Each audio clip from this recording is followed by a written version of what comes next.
Là, une recette à base du cochon mignon qu'on va cuire à la vapeur, un cochon fermier. Un plat plein de fer, de nutriments, avec des vitamines. Quand les temps se feront un petit peu plus froids, on va faire un plat un peu réconfortant.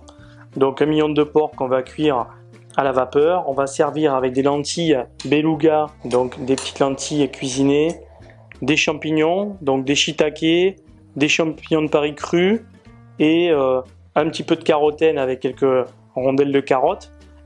Et pour servir avec ça, un jus plein de fer, un jus à base de boudin. Allez, on y va. Les lentilles, on va les cuire dans 3 fois le volume des lentilles avec de l'eau froide. On va rajouter carottes, oignons, du poireau et on va cuire comme ça à frémissement pendant 20 minutes. Donc on est sur un mignon de porc fermier. Le mignon de porc, on va le déposer sur des herbes. Alors la sauge est une herbe aromatique qui va très bien avec les viandes blanches. Le veau par exemple, le porc, un peu de sel. Alors là, nous avons choisi de faire une cuisson douce à la vapeur. On va le cuire directement dans un panier vapeur, comme ceci. On va porter de l'eau à ébullition. On va venir cuire pendant une dizaine de minutes notre filet mignon de porc à la vapeur. Pour accompagner le mignon de porc, je vous propose, souvent on n'a pas le temps de faire des sauces, une sauce qui est très rapide, qui est riche en fer, et on sait que le fer c'est important pour le corps, hein, avec juste du boudin et un bouillon de légumes. Donc on va prendre le bouillon de légumes, on va le faire chauffer, on va mettre des petits morceaux de boudin, on va faire juste fondre le boudin dans le bouillon de légumes, et puis on va mixer, on va obtenir une sauce, hein, une petite sauce à base de boudin, que l'on va légèrement vinaigrer, un tout petit peu de vinaigre à la fin, dans ma préparation. Donc cette recette, l'avantage c'est que le mignon de porc est cuit à la vapeur, donc aucune matière grasse. Avec les herbes, on va avoir tout un côté aromatique, très intéressant. Les champignons sautés, on va mettre très peu de matière grasse, une cuillère à café de matière grasse, plutôt huile d'olive, on va faire sauter les champignons. Et le peu de matière grasse qu'on va avoir, il va être dans le boudin. Voilà, c'est juste la seule matière grasse qu'on va avoir dans le plat.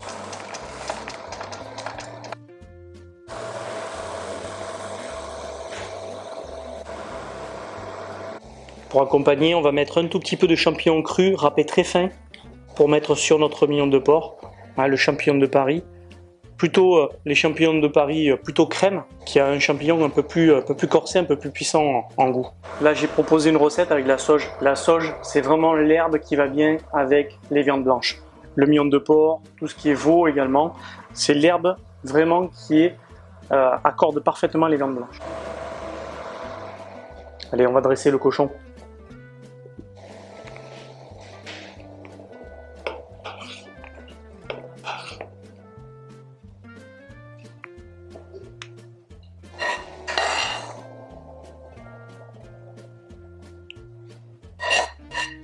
Quelques champignons shiitake sautés sur les lentilles. On va rajouter un petit peu de carotte. Alors ça va amener bien sûr la carotène, hein, mais ça va amener aussi de la couleur à notre assiette. Ensuite on va déposer le petit mignon de porc légèrement rosé, notre jus de viande, donc le jus de boudin qu'on a mixé. Je rappelle, on a mis bouillon de volaille, le boudin, on a porté ébullition, on a mixé, on a mis un tout petit peu de vinaigre. Et on vient nourrir nos lentilles. Et on termine avec un petit peu de champignons de Paris. Voilà. Donc, cochon mignon, lentilles, carottes, shiitake et champignons crus. Bon appétit!